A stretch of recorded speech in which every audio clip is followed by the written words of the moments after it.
Hello there. We have the period whisperer on with us today. I'm really excited to have Bria Gadd on to the show today. She is a functional diagnosis nutrition and practitioner, a holistic health coach, and a certified personal trainer, and she specializes in women's hormones and midlife health.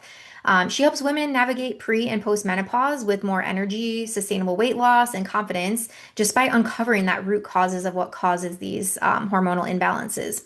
So, Bria is the creator of the Midlife Mojo and the host of the Period Whisperer podcast. And it's a top 1% wellness podcast. And her Instagram community also has more than 19,000 followers. Amazing, great content if you want to give her a follow. And her work has also been featured by Fox News, Women's Health, and numerous leading wellness podcasts. So I'm very excited to have Bria onto the show today, and we're going to get into all things perimenopause. A nice little refresher episode. I know we have several episodes on the show around menopause and perimenopause, but I truly think it's something that we need to put more voice to. And so there's never too many podcasts or too much information on this stuff because also the information is always changing and evolving. So thanks for tuning in today. Please message us with any questions. Please give the show a follow. That helps us to reach more people. And yeah, let's get this show on the road. Let's let Bria into the room. Okay. Hi, Bria. Thank you so much for coming on to the show today. Hi, Rachel. Thank you so much for having me. I'm really excited about this conversation. Yes, absolutely. And I love what on the Wednesdays we wear pink vibe that we Yeah, have going on today. I know we're totally twinning. Like, we got our straight hair rocking. Yeah, We got I'm telling shirts. you. This is great. I Yeah, love the it. blonde hair, the pink shirt, the cute Yeah, little necklaces. Like yeah. I just need a plant in my background. I keep telling I know. my husband, I'm like, I really need to get a plant behind me. It just will really complete the whole vibe over here.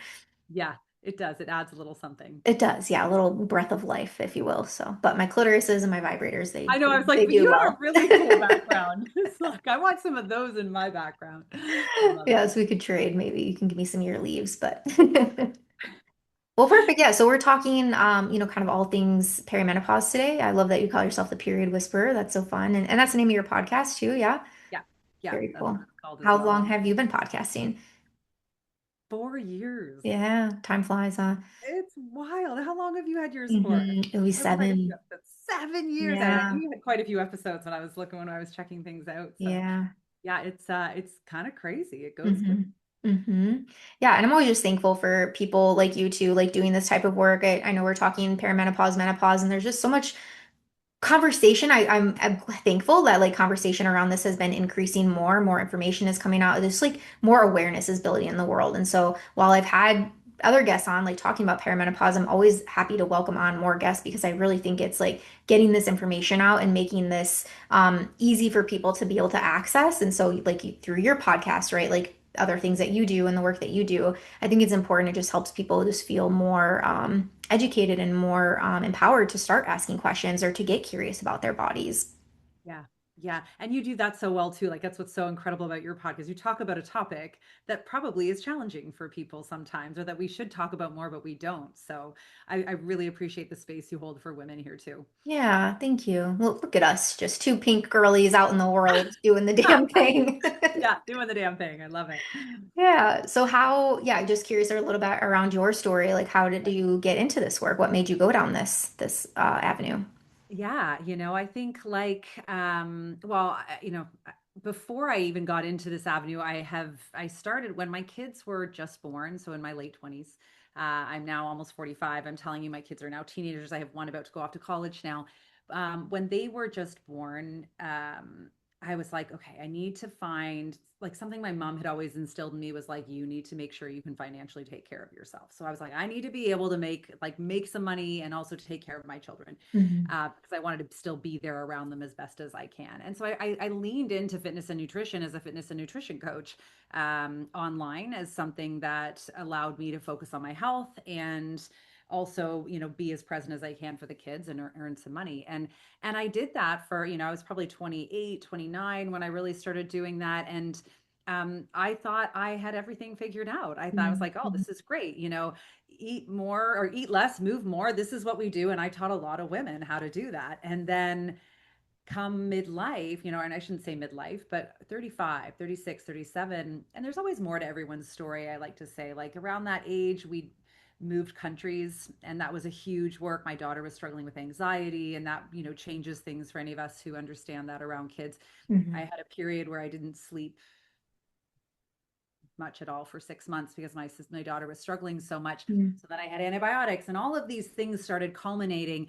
And as the dust kind of settled a little bit, I was 37, and I just started feeling like my body was falling apart. I gained what I call 20 pounds of undeserved weight gain, which I think a lot of women can appreciate when nothing changes. But then as Hmm. this is changing, my sleep started to go, my anxiety started to rise. I had this like twitch, even I remember in my eye, that was lasting for ever. And my periods did get wonky. So all of that kind of had me go, well, first, before that, I was like, well, what should I do? I'm a fitness trainer, a nutrition coach. I'm not feeling well. What is my answer? And I'm like, Hmm. push harder and eat less. This is what we do. We're like, oh, I'm gonna wake up at 4 a.m. I'm Yeah. gonna double pound my like pre-workout caffeine. I'm gonna increase this caffeine and I'm gonna push harder in my workout. And I just honestly, Rachel, I just crumbled and Mm. fell I apart. can And imagine. Yeah. so it was really this moment that I think a lot of women recognize where it's like, I am doing the things and the things aren't working. And I don't like, I'm in the wellness industry. So if I don't know, like, how does any other woman gonna know? Yeah. Yeah. But like, long story longer is that took me to see my practitioner, who was great, my doctor. She asked all the questions and ran all the labs and looked me in the face and said I was the perfect picture of health. And I just felt devastated. I was like, Hmm. I am in the wellness industry. My body is falling apart. And that was kind of my first step in sort of unraveling and recognizing, like, okay, I need to come back to kindergarten basics here and really understand what's happening in my hormones, in my health, which is when I really found FDN. So I'm a functional diagnostic nutrition practitioner. Hmm. And when I found them and in their curriculum, when I decided to kind of pivot into hormones and health, we do all of this functional lab work on ourselves. And that was when I discovered, what do you know? Like at 37, I was thinking maybe my hormones are wacky, but my sex hormones were quintessential. My Hmm. adrenal hormones were tanked. I wasn't breaking down my proteins properly in my gut. So even the healthy food I was trying to eat wasn't working for me. I had H. pylori and an empty dysbiotic gut and a congested liver. And I was a hot mess. And Hmm. I would never have known that otherwise. Hmm. So Hmm. again, the kind of the moral of it was this is why I help women with who are doing the things, like health-minded, busy women who are doing the things when the things aren't working. Because for me, there's always an unwinding and an understanding of what is perimenopause and what is actually health debt in our body. Hmm. That's what Hmm. functional labs really do for me. Yeah. Yeah, I know. And it's unfortunate that it can be so pricey to go down that route for people and insurance won't cover it, which Yeah. is such bullshit, right? By the way, it's like they won't cover shit for us to be proactive about our health. They want to wait until we have a problem. Yeah. But yeah, I think that that can just it's like a deeper dive into the body. Mhm. I experience this all the time with clients. I recommend lab work, and it's like they'll go, and so many people are denied by their doctor to even get lab work, Oh, which yeah. blows my mind. It's like if I want to know this stuff, I should have the right to be able to have this information about myself. Yeah. Anyways, I'll get off my soapbox there, but I'm with you it's there. I'm it right next to just you. Yeah. yeah, and so I think especially for women, right? Women in the medical space, right, are just so often dismissed. I work as a sex coach and sex therapist, right? So it's like low libido, oh, have a glass of wine, get a lubricant, right? Like just Oh, not Rachel. relevant answers. Yeah. I've had multiple clients, but one in particular that comes to mind that her testosterone was so low, which really plays a role in our libido. And she asked her doctor about testosterone, and he's like, no, just read some erotic literature. Oh my That was his gosh. answer. Yeah. Like His his, answer. yeah, there we go. It's male, we'll call it male, pale, and stale. That's my favorite saying. His answer. Anyway, Yes. I appreciate what you're saying, and it's very frustrating. And I think I always try to frame lab work for people like, one, our doctors, obviously not all are amazing, but let's all give everyone the benefit of the doubt and assume they're all out there, doing the best they can. They are designed to identify disease and physical problems. So if you Mhm. go to your doctor, you do not feel fine, and you get your tests, whatever they're willing to do for you, and they say you are fine, congratulations, you don't have a diagnosable condition. I think that's a really important thing. And it means you have a functional problem. Do Mhm. not accept they're fine as you're fine, because when you understand lab work, even conventional lab work, the ranges of fine is so different. It's like saying someone who's a size 5 shoe should fit in a size 10 shoe and be comfortable. Mm-hmm. Mm-hmm. Massively different. Yeah. Let's talk about the health debt a little bit more. Can you, yeah, like what do you mean by this? Yeah. So I think it is amazing that we're hearing so much more about perimenopause Mm-hmm. and all of this. But what I am finding in practice is that, I only work with, health conscious, busy women in kind of in midlife around this age. And 80% of them don't have a hormone production problem, which is really what perimenopause comes down to. They have something what I call health debt.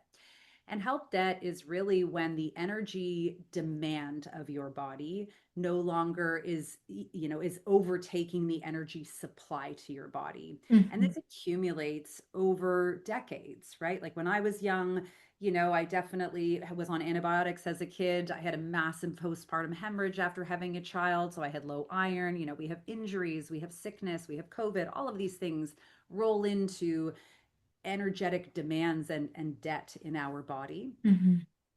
And when we reach midlife, we're also doing all of these things. And when we reach midlife, suddenly perimenopause is a transition, which is a demand Mm-hmm. on the body. And that transition kind of slips us very quickly, I think, from oh, I'm just balancing this. A lot of women say to me, like I feel like I'm just juggling all the balls, just keeping things afloat. And then Mm-hmm. all of a sudden overnight, we just slip into, if you're watching this on video, like almost like this teeter totter. Now we've lost. For me, when energy supply no longer meets energy demand, that is what we call health debt. And that's a very scary place for a body. It's when the body Mm-hmm. shifts into survival mode. And our body is beautifully designed to survive.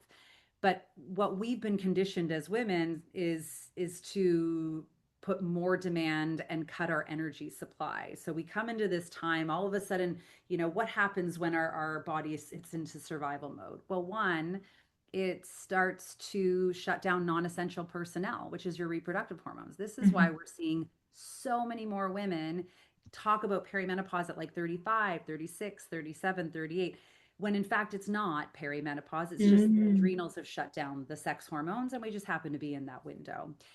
Then so there goes our libido. Here comes some wonky periods, a lot of hormonal funky issues.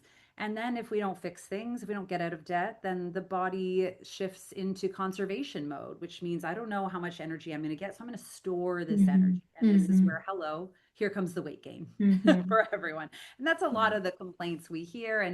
And then kind of even further beyond that, it pilfers energy from our gut microbiome. So we might start to have gut issues from our liver. We might start more skin issues or anger issues or frustration, and so on Mm-hmm. and so forth. So Mm-hmm. this is what I call health debt. And again, the problem is our body feels like she's on a deserted island. And what we should do on a deserted island is conserve. But here we are thinking like, oh, we're on this deserted island. Let's go for a run and starve ourselves. And it makes things so much worse, right? And I did that and I was in the wellness industry, Rachel, Yes. like this Yes. is not all that long ago. And I'm like, oh, great.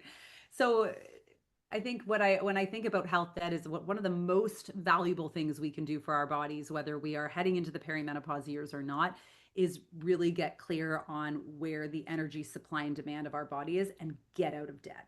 Mm-hmm. Yeah. And what would you name as some of like the biggest contributors to this health debt? Yeah. So I think, for me, over exercising is a Mm-hmm. huge, and I mean, look, we all know, I think alcohol, sugar, poor food, these things are pretty rough. Endotoxins and environmental toxins into the world can be really challenging. Mm-hmm. But healthy habits like exercising and over exercising, like it is a stress on the body. It's a massive energy demand. Yeah. So, you might think you'll be doing the right thing for yourself, working out 6 days a week, but if you don't have the supply and the support structure to heal that and recover that, you're actually spending money you don't have. Mm-hmm.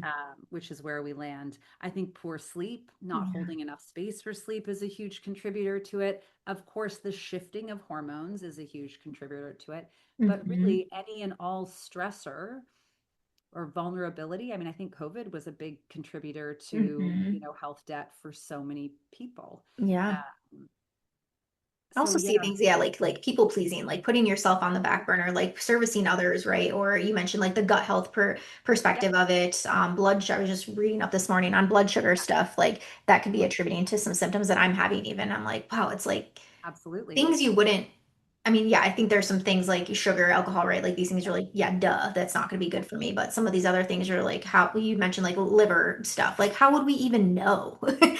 How would we even know that our liver was Yeah. off or not producing correct? Yeah, I mean, something I see commonly in, gut in functional labs that I run for women is that a sign called indican, elevated indican, which means we are not breaking down our protein properly. This was a situation for me. So everything on social media is telling us to eat like 100 grams of protein a day, and that actually can be a really wonderful habit for people. We often need more protein. But now we have women eating the protein and they're bloating all day long. And then Mm-hmm. they feel horrible and then they don't feel very good about themselves. And then they don't sleep well. And now that's creating a problem in the body. Mm-hmm. So, unfortunately, we can stabilize the groundwork of health debt by, I think, making sure we're eating to regulate our blood sugar, that we are not burning the midnight oil and like doom scrolling late into the night and watching, Mm-hmm. dark shows. Like there's things we can do to stabilize it is really that are really important. But at some point, if the things you're doing are not working, we've got to dig deeper. And that is Mm-hmm. where I think the functional lab work really puts the puzzle pieces together for people and gives you a blueprint. Mm-hmm. Yeah. And that was gonna be my next question. Like where would you point somebody to that wants to begin this? And it sounds like it would be the labs would be the first step. Yeah, that would be. So whenever I'm working with a client, like we always use labs. It's not like we'll order them and get them going, but first we're always going to do like a full deep dive into like nutrition, lifestyle, like what is sucking your energy Mm-hmm. and where can we stabilize things? Because again, labs are very valuable, but if we don't have quality, like kindergarten basics of our lifestyle health together, we can't build health with those answers anyway. Mm-hmm. Mm-hmm. But yeah, so then I like to really move into looking at functional lab work as a way to really identify all of the areas in the body. Because I think Mm-hmm. we get really caught up in conventional medicine with like, oh, you think you have a hormone issue, you go to your gynecologist and then maybe to your endocrinologist. And oh, we have a GI issue and then we're going over to this doctor. But all of our systems are connected together inside. And Mm-hmm. if you just, like put a finger in the hole of the leak in one area, there's still issues somewhere else. So Mm-hmm. I think that's another, although, in an ideal world, we're running, 2 or 3 functional labs to look at hormones, immune, digestion, detoxification, nervous system, and energy production and oxidative stress in the body. And that will Mm-hmm. give us like, where do we start? Yeah. Yeah. Thank you so much. Yeah, very insightful information. Thanks for sharing. Yeah, my pleasure. Yeah, and if we shift now into the perimenopause scope, because you're mentioning like there's health debt and there's perimenopause, it Yeah. feels like it's like two separate things. Yeah, I think, and I think it's there's a bit of a Venn diagram, maybe Yes, we'll yeah, call it. fair. I think that one irritates the others. Yes. Most of the time, people are coming into perimenopause with a lot of health debt, and perimenopause is really just highlighting that debt. Hmm. Like, oh, so yeah, let's talk about perimenopause. Let's please. Yes. Let's first identify like what is perimenopause for somebody that maybe is just like here for the first time. Yeah. So perimenopause is not technically a diagnosable condition. Hmm. I mean, menopause is defined by us not having a period or a menstrual cycle for 365 days. And then we have menopause for one day and we are postmenopausal. That's sort of how it looks looked at. Perimenopause is really like our reverse puberty. It is the beginning like all the way up to the retirement of our ovaries. And it's our ovaries starting to be like, I'm kind of done my job here. What do I need to do to pass the torch over to the adrenals or where else in the body? And the challenging part is that it can take 10 years for it, for maybe Hmm. things to begin. So it can start as early, even as, signs of it is 35. But mostly I find it happens if you are not in a lot of health debt, we see the challenges of it coming much more closer to like 47, 48, 49, 50. Hmm. Hmm. Do you just curiosity, because I have a working theory. I have no research whatsoever to back this, but I'm curious if you notice difference in women that do not have kids entering perimenopause or seeing symptoms earlier versus women that do have kids. I do. Well, I do. And I see. unless they're teachers, I see women who do not have kids having a bit of a gentler time going in. Mm, That is what I have noticed, primarily because their sleep has not had to be interrupted by someone else so many hmm times, hmm is what it looks like. Fewer things to be. And again, this is a big generalization. Just because Yes. someone doesn't have children does not mean they don't have massive demands on their life. But as an average, I think that that was what I would say if I had to work on your working theory, is that my hypothesis is that women who do not have children, have not had children, are going to have an easier time than hmm otherwise. hmm Is that your theory? hmm Okay. Well, Good. yeah, easier time, but or just start seeing things like earlier because I think this is like bringing into like the people pleasing realm of things or just Mhm. having another person to literally care for. I don't have kids, so I'm bringing in like a Yeah. different lens from this. So Yeah. knowing that I don't have that day to day or like I get to primarily focus on me like as On the main yourself. priority in the day. Yeah. Yeah, just like I don't know, seeing that shift, but also I feel with people that are on the go, go, go, we often overlook symptoms that we're having in the body. Like we're so out of our body, we don't see these things actually happening until we do slow down. Yeah. And so yeah, maybe again, just working theory, maybe that has Yeah. nothing to do with kids, right? Somebody also can be embodied that does have kids. But yeah. I think it's all, when you think about so many women, certainly the women that are going to be listening to podcasts are high achieving, driven, accomplishing kind of women like yourself. Mm, And I always think some of our greatest strengths are our greatest weaknesses. And we women who are high achieving and driven are, whether they have kids or not, are exceptional at pushing through and getting things done. This is mhm, why we're mhm. seeing so much success, which is wonderful. And that often means that we've put blinders on and completely ignored what our body is saying to us. So I Mhm, think to your point there, I think mhm. that is really relevant. Yeah. Yeah. This and yeah, this just being the message of people listening, like kids or no kids, like take a moment to slow down, take a minute to like actually check in with yourself and see how am I feeling? Like what is feeling present in my body today?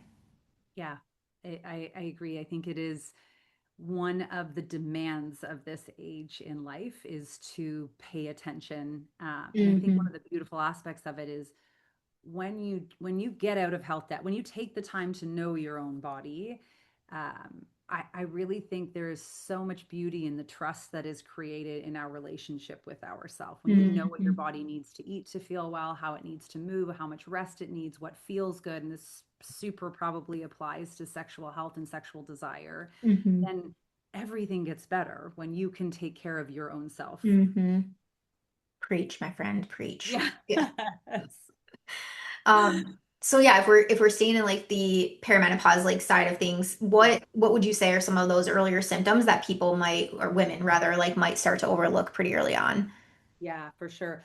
I think what is common in perimenopause, what we commonly see first is that our progesterone drops, and that usually ends in potentially some heavier periods, potentially more anxiety or struggle to sleep in that kind of second half of our cycle. So this is a really common thing I think we start to notice in perimenopause, and then a little later on we'll see the kind of fluctuation of estrogen, where we can start to have, the temperature triggers in the body where we're having hot flashes, more commonly, or heart palpitations because of that triggering. So I think what is normal and what we can be like, oh, hey, is like maybe like, there's something going on. There's some transition. I'm maybe a bit more tired. Maybe things aren't as consistent. My mood's maybe a little off. And certainly like, oh, my periods are getting further or closer together. I think that's appropriately normal. Mm-hmm. But I think where we get thrown is, especially if you're under 45, if you are waking in the night and can't sleep, if you're having night sweats, if you are gaining weight and cannot lose it, again, if you're trying to put on muscle and it's not working, if you are having anxiety, those things are often more signs of health debt than they are Mm-hmm. of perimenopause. Mm-hmm. And we That's know what, this. yeah, that's what I was gathering too. Because I'm like, okay, so if we're doing the labs, right, like so you said, like progesterone and estrogen, if we're doing the labs and that is coming within normal range, I'm gonna use air quotes, normal Yeah, range. normal range. That's yeah, that might be a sign that it's maybe not so much perimenopause. It's maybe is more of this health debt, and then to which you would say go and get your functional nutrition labs done.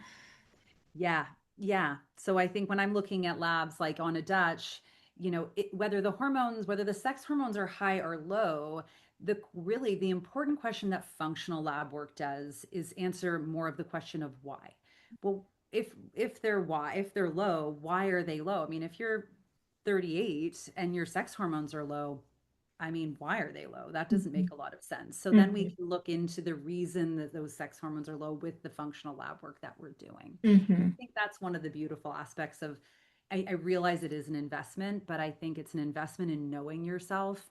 Mhm. It's something like I do for myself every year on my birthday. I'm like, okay, I'm going to buy myself this for my birthday. I'm going to run my labs, and it helps you understand, yeah, what looks good in your numbers and what doesn't, and what Mhm. exactly can I do so I'm not spending $400 on Instagram supplements, which we've all I done. feel so seen. I know, right? I would used to have like a supplement graveyard, of these things. But this way we're only buying what we need, I guess is Yes. my point. Mhm. Yes. Yes. Yes. That's funny. Um, yeah, and so you say that perimenopause is a gift that we didn't ask for, but one that we definitely need. Can you speak more to that? Yeah.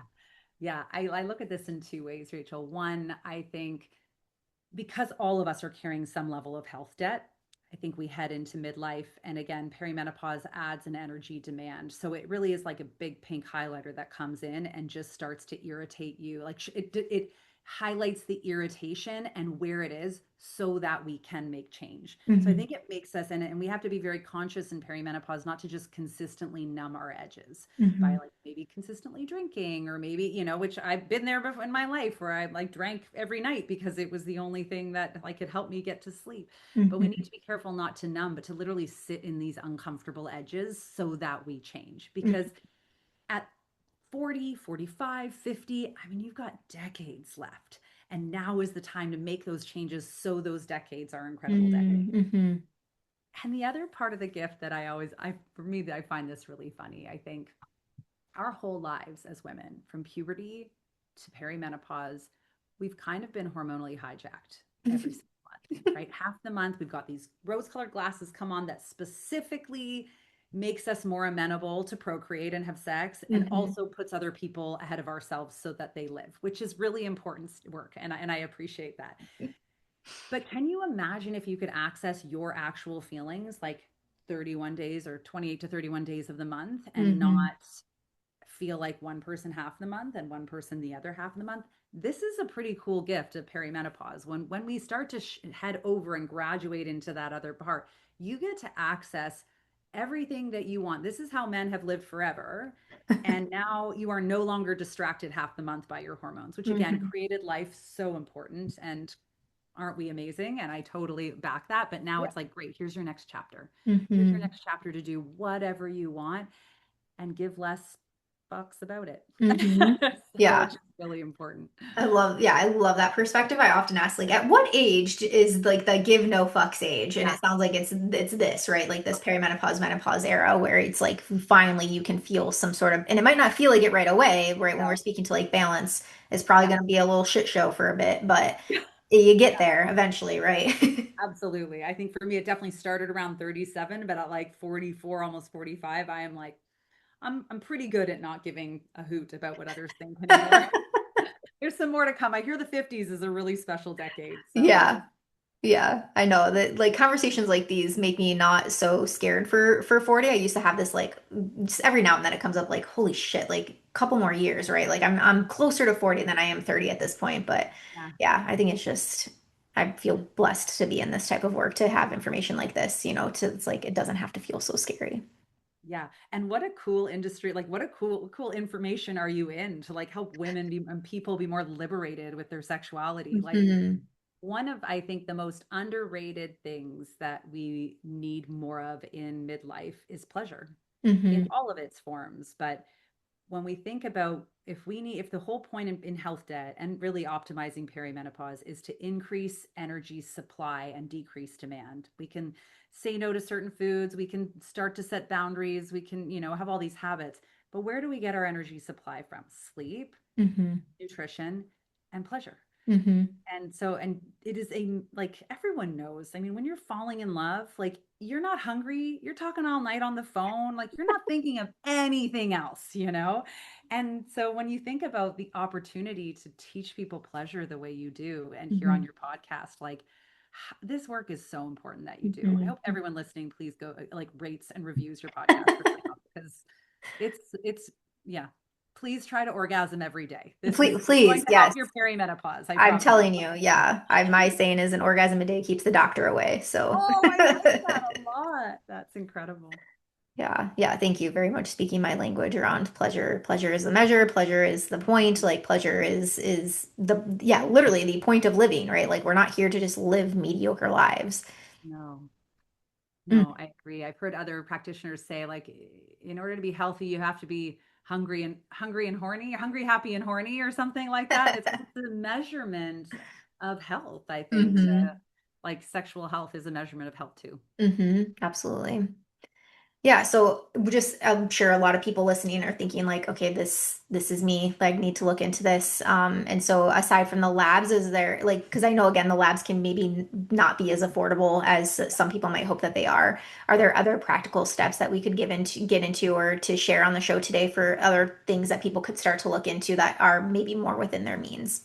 Yeah, absolutely. You know, I always encourage people to just like book a call and like let's just understand what is needed here because we don't have to do Hmm. all the things. There's places to start, but I think in the steps of optimizing our health, you know, step one is always going to be to get out of health debt. Hmm. And you know, I think we can look at it very similarly to getting out of financial debt, which Hmm. is I think more people are more familiar with. How do I get out of financial debt? Well, first we look at our credit cards and we cancel all the unnecessary subscriptions that we have, like all the areas that's like, okay, I don't really need all of these things. And that's what we do, I think, in our health is like, okay, where can I cut out the unnecessary energy demand? And Hmm. certainly around kind of the key kindergarten basics of our health, like at night, we know, everyone knows, like if you're doom scrolling at night, half an hour before bed, it's messing with your sleep, it's an energy demand, it's a problem. Hmm. If you're not going to bed until midnight or one, same situation. Yeah. So we want to cut those things out. You know, I think when it comes to what we put into our body, like I'm still a big believer of 80-20, but I think we have to understand like, is this providing energy to my body or is it not only not providing, but is it also creating inflammation and causing more work for my body? So, Hmm. of course, like having a revisit and like minimizing those inflammatory foods that we all know and we're all so familiar with. Um, but I also think, and I come from a fitness background and I love fitness. I do think a lot of the times one of the easiest ways to reduce health debt is to cut out your workouts and shift only into functional movement for a period of time while you Hmm. get out of debt. Because Hmm. lifting weights and doing cardio and high intensity interval training and going to your CrossFit or your Orange Theory, these all require an energy investment and you're in debt. So it's like you're Hmm. again, you're in all financial courses, they teach us to get out of high interest debt before Hmm. you can invest. And that's really, I think, how the body works when it comes to fitness. So we got to get out Hmm. of debt and then we get back to it. So Hmm. walking and everyone gets annoyed at me because I used to hate this too, but yoga, I'm a big believer in like yoga or mobility and stability work. So Yeah. this is some like real low hanging fruit that I think everyone has heard 100 times, but it's like kindergarten basics, Hmm. Hmm. we're so good with our children and our animals at like feeding them on a schedule and making sure they're eating their vegetables and making sure they have outdoor playtime, but we Hmm. forget that our body's like a baby too. Yeah. Oh, Yeah. how sweet. Yeah. Our Yeah, body. curiosity if there's any trends that you're seeing going on right now that you want women just like stop wasting their money or stop entertaining. Uh, yeah. That's a really good loaded question, Rachel. So, I mean, I just talked about it, but I will say when it comes to weight training, like we hear a lot about like lifting heavy in midlife, and I do think that's important. And again, I don't think you should be doing that unless we are very clear on um, how you're supporting that muscle repair. So if your Hmm. nutrition is not nailed, your sleep is not good, we don't know where your hormones are at, I kind of think it's just damaging and a waste of time, Hmm. unfortunately. Hmm. Um, I think that, because it's so common these days, I think that um, diving into peptide use, specifically the weight loss peptides like the GLP-1s, I think can be beneficial for some people. And I think it's really dangerous if you have not done the underlying work to get out of health debt. I think Hmm. the reason that a lot of people are suffering with side effects is that they are overdosing on these medications and that they are in health debt. And we cannot, again, you cannot get the benefits of what is possible from something like this if the body doesn't have the tools or the wherewithal or the energy to handle it. Hmm. So that's another big trend that I really just want to cautious people on is like there is a time and place Hmm. essentially for you. Everyone's going to know differently, but we have to do things correct first. Otherwise, it's like, again, being in debt with your strategy to make money playing the lottery. Hmm. Like, Hmm. maybe, Hmm. maybe it'll Hmm. work for you. Um, those are, I think, some of the biggest high value ones. Yeah. Do you have any that come to mind for you that you're curious about? I think those are great. That just the supplement graveyard is coming up as well as what you said earlier. So that Oh, I yeah. think same there, right? Like the ads that we see for supplements are so targeted to our pain points, and so I know I fall for this. Like I'm looking at an ad or reels coming through. I'm like, oh, that's me, that's me, that's me, that's Yeah. me, right? Like I'm checking all the boxes. Yeah. But I think similar to what you're sharing, like if I don't have the labs to know like what's really going on or like where really to attack, like I've had the NAD plus supplement in my cart for a month now. I've had the Happy V supplement in my cart for Uh-huh. a month now, right? Like all these things. And I'm like, I don't know, something's just like I'm not pulling the trigger yet. And so I Yeah. feel, yeah, just this conversation is like maybe I need to look in a different direction. Like it feels like a band-aid fix in a lot of ways. It's really it is kind of like throwing darts, I think. Hmm. I really love the idea of test, don't guess, because again, by the time you buy that NAD and that other supplement and maybe like one more or the two you bought last month, there's the cost of your lab, which is going to tell you exactly what you need, and then it won't be a supplement graveyard in your Hmm. like I used to have three supplement graveyards. There's like over the fridge, in the bathrooms, like mirror, and under the bathroom sink. So Hmm. it's Hmm. it's its own version of wasting money and hope. And so instead of guessing, just test. Yeah, yeah, absolutely. So, yeah, obviously, I'm feeling very inspired by our conversation. I'm Yep. like, you've sold me. Like, I want to book the call. I need to book the Okay. call. And so, as we're wrapping here, like, how can people get in contact with you, or if somebody is interested in working with you, how do we go about that? Yeah, I think the best thing is to go direct to my website, briatheperiodwhisperer.com. And from there, you can book a free call. You can look at some of my smaller, quick little programs. You can check out the podcast and reach out to me directly. Hmm. Yes. And then on Instagram, if people want to follow you, the Oh, Whisperer.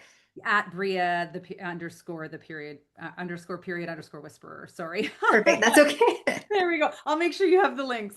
Yeah, I was like, we'll definitely link it in the show notes for people to find it easily. Yeah. Yeah, thank you so much for coming on today. This was a wonderful conversation, very informative. And again, thank you for the work that you're doing and helping all of the women in the world just feel more normal in their bodies. I think that's so important. Thanks, Rachel. And thank you so much for what you do. I really appreciate being here with you today.